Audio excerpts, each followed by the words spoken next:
Is there anything keeping you from your happily ever after? Hello, everyone, and welcome to Love Unexpected, a true story that will take you on a romantic journey that I promise will make you smile, sigh, and believe in the power of love. I'm your host, Tom Howie. This amazing story follows a young woman named Dawn Lawson, who had the experience of a lifetime as she traveled through Poland and Ukraine in 1992, shortly after they had become free from communist control.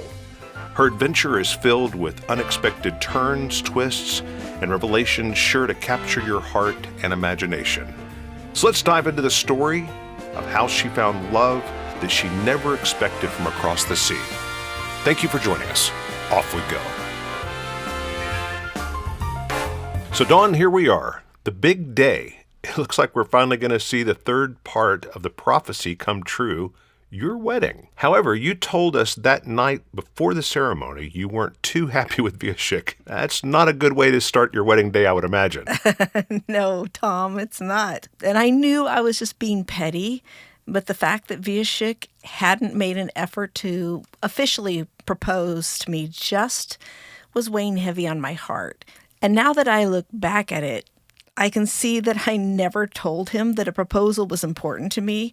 I just kind of expected him to somehow read my mind. And now that I know him better, I know that that was just a cultural difference. Polish men didn't plan romantic proposals, but I didn't know that. So I just expected Wiesiek to act like an American. Unfortunately, Tom, there was going to be a lot more cultural clashes ahead of us. I can imagine that the cultural differences could cause quite a bit of eye-opening experiences.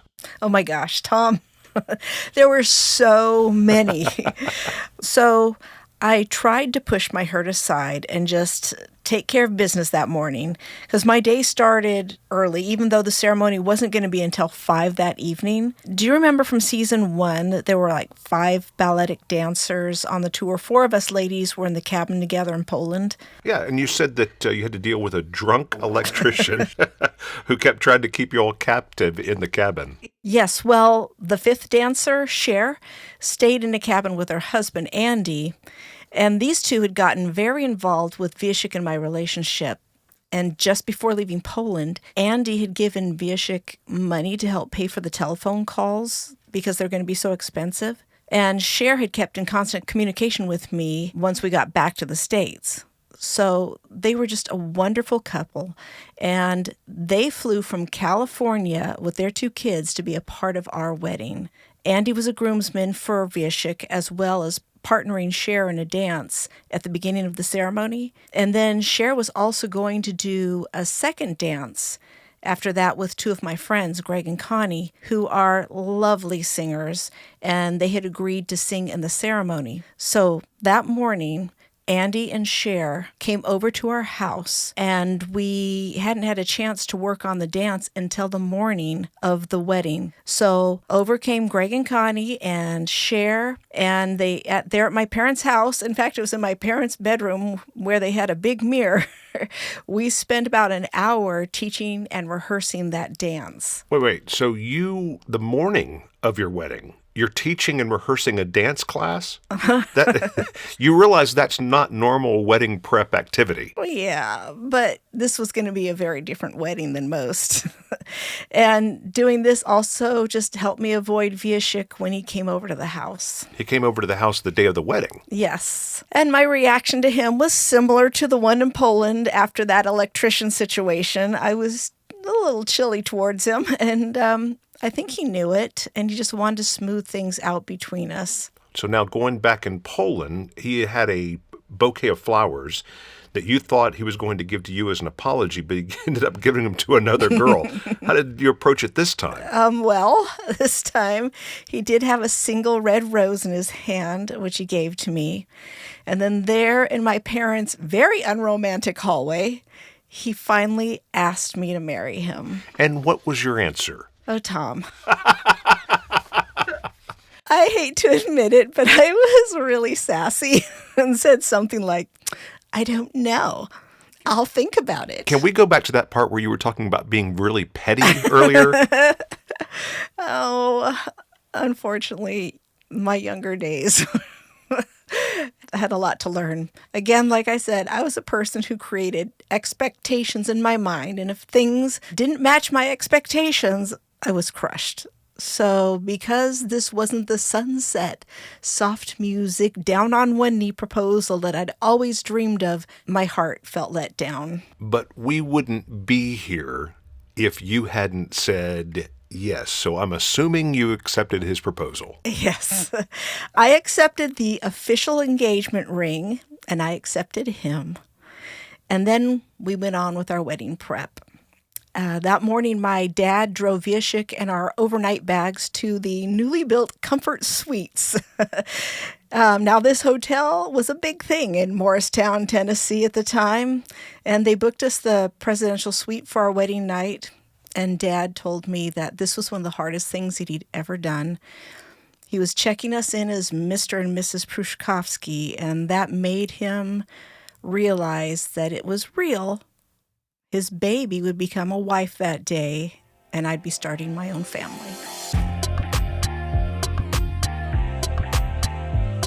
Loving the show? We'd love to hear from you. Don't forget to follow, share, and leave a review. It helps us reach more listeners and keep the love stories coming. Thank you for your support.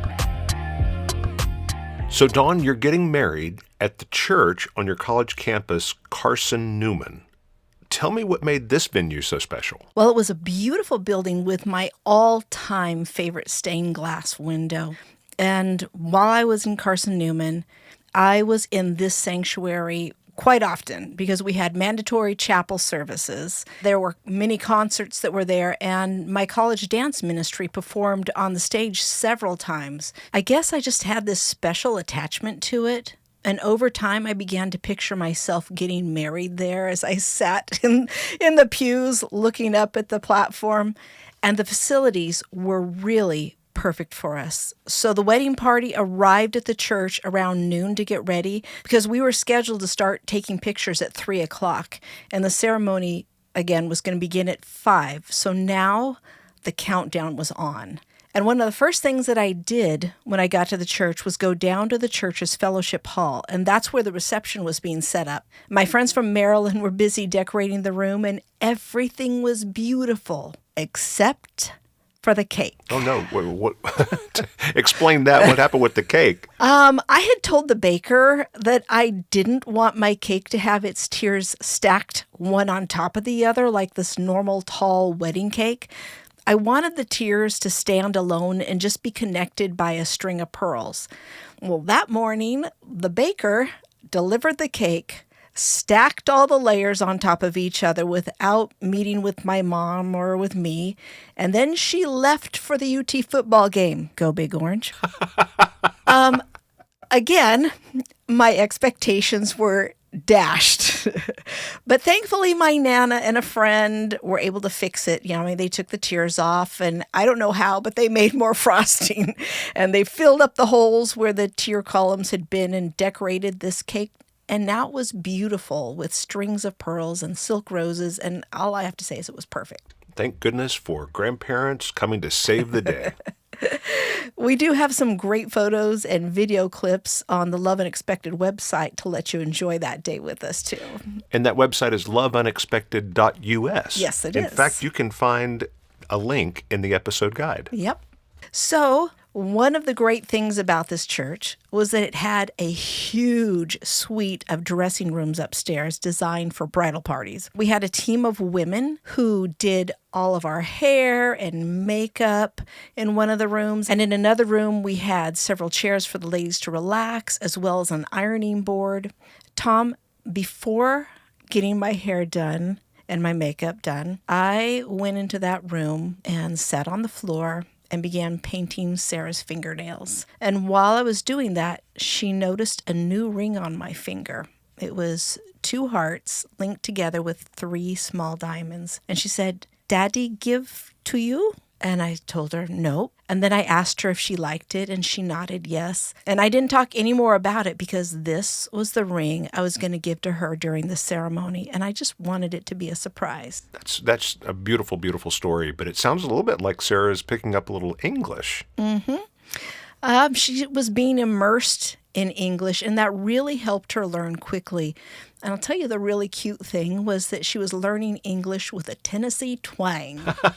So a Polish Tennessee twang, that's something you don't hear every day. No, it's not. So we were all ready at 3 o'clock, and that's when everyone except for me went down to start getting their photos. I was alone in the dressing room, standing in front of a trifold mirror, and then the photographer brought Viashik to the room to take our first look photo. I'll tell you, the look on Viashik's face was precious. And this was just a sweet moment for the two of us before going down to the sanctuary and finishing up the photos. Somehow I'm confused. This is before the ceremony or after the ceremony? We took all of our photos before the ceremony. Oh, okay. Well, that's beautiful then. And especially since your wedding and your courtship is so traditional, the fact that he saw you ahead of time really doesn't make a lot of difference, does it? No, and he loves that we did that so that he could see me, just the two of us.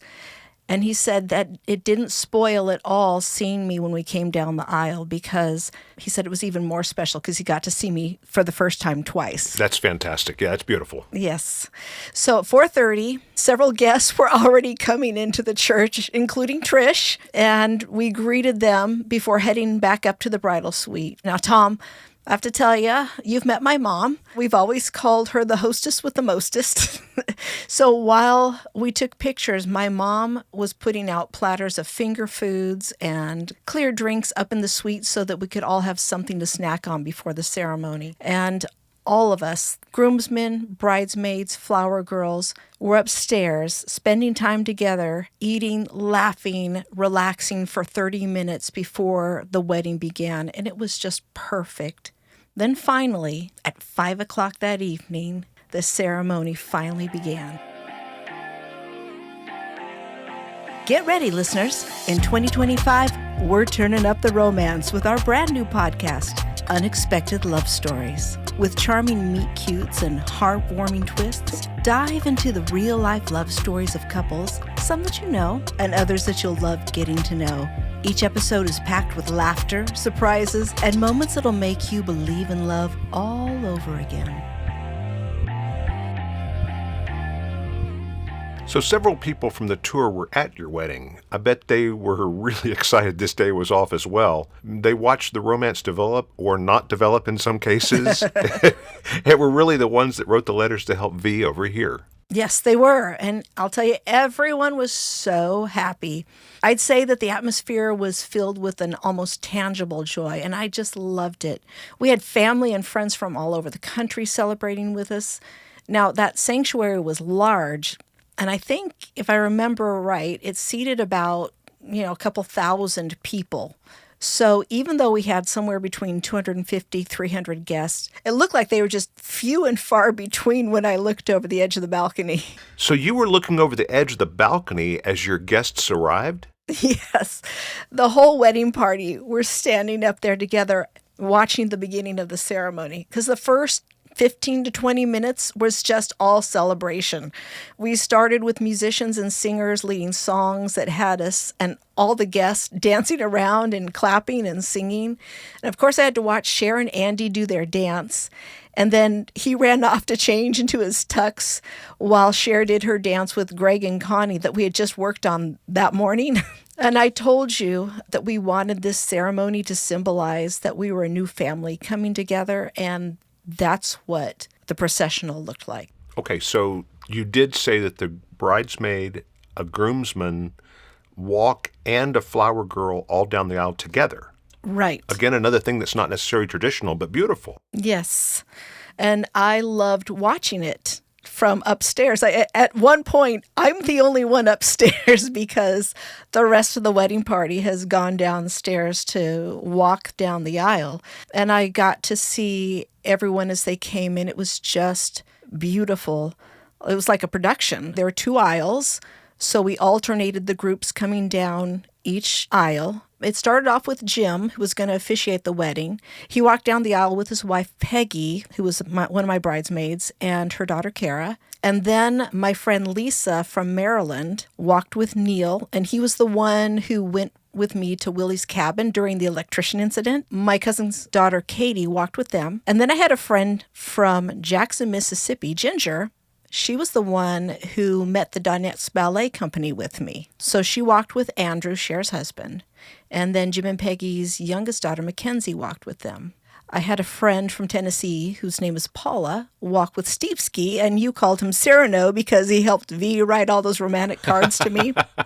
And my cousin's daughter, Julie, walked with them. The last bridesmaid was my friend Jean, the one who went wedding dress shopping with me, and she walked with my brother Lane and her daughter Elise. Now, my goddaughter Sarah was supposed to be the flower girl that walked with her, but just a week before the wedding, her family let me know that they were suddenly unable to come. So they took Sarah's dress to Jean, and thankfully it fit her little girl. Now, the last ones to come down was the matron of honor, who was my cousin Connie, and she walked with my maid of honor, who was Sarah, my new daughter. And then on the other side, Viashik's best man, of course, was Richard, and there was a junior groomsman who was Jim and Peggy's son, Jonathan, and they walked down the aisle together. So we had an adult and a child, an adult and a child. Now, this next part, everyone needs to see on our website. Just a reminder, loveunexpected.us. The link is in the episode guide. Yes. Well, the music that we used for our processional had music that would build every time one of the little family groups came down the aisle. And then it suddenly had a bit of a swing to it. And when the swing began, Viashik came strolling down the aisle. And when he took his place on the platform and turned around, the room just erupted in applause, and he looked at everyone and took a little bow like a true maestro. So that's what you get for marrying a musician. And now it's my turn to enter. And Viashik had chosen a completely different piece of music for my entrance. It was very slow. So while I was waiting for the doors to open, my dad and I stood in the lobby. I put my arm in his and I asked the photographer to take a photo of us. And then I said, "Dad, I'll always be your baby." And he says, this was not fair because tears filled his eyes just when the camera flashed. And then finally the doors opened and we began our walk, and he just had tears streaming down his face. Of course, I thought the ceremony was just perfect. Richard read a letter of blessing from his and Viashik's parents. And then my parents prayed a blessing over us. And we also had Randy, who was the principal and pastor from Maryland, our pastor Sanford, where Joanna was now staying, and Jim all pray a blessing over us too, because we were going to need as many blessings as we possibly could get. And then we spoke the vows that we'd each written, and we gave each other our rings. Viashik's ring was just handcrafted with 3 bands on top that joined into one band below. And that's, again, was symbolizing the 3 of us becoming one, a family. My ring continued that V theme. It looked like a little bouquet of diamonds. And then the first thing we did after exchanging rings was take communion together while Vicky sang this beautiful song, "He's Been Faithful to Me." And those words really seemed to depict our lives. But the funny thing was, during the song, Viashik kept leaning in and asking me if he could kiss me.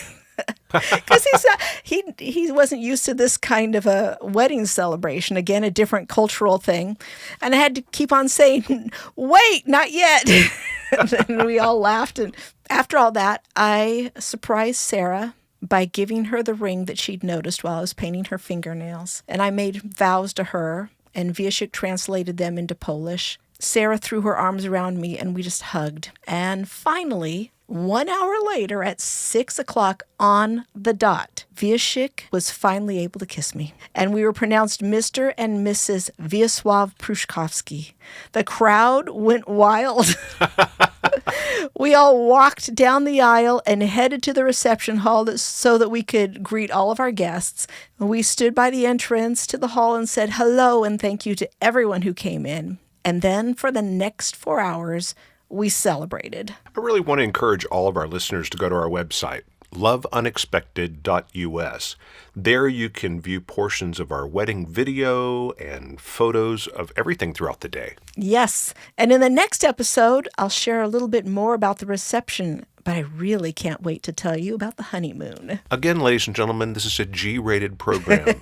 And just a reminder, we are putting together our next bonus episode where we answer all of your questions. So please email us those questions or contact us through Instagram, Facebook, or TikTok. Join us Wednesday for the next episode of Love Unexpected. Be sure to click the subscribe and notification buttons for this podcast so you won't miss a single episode. You can really help us boost our listenership by leaving a rating as well as a comment and review wherever you stream this podcast. Please share our podcast with your family and friends so that they can enjoy it as well. They can listen to Love Unexpected on any of their favorite podcast platforms. To see photos and video clips that go along with the story, go to our website, loveunexpected.us. You can find the link to it in the episode guide. We would love to hear from you, so email your comments and questions to our website. We look forward to connecting with you on social media at Love Unexpected on TikTok, Instagram, and Facebook. Our producer for this show and creator of original music is Joe E.P. Music. Our host, Tom Howie. Our writer is Dawn Prushkovsky. Our media manager is Jean Prushkovsky.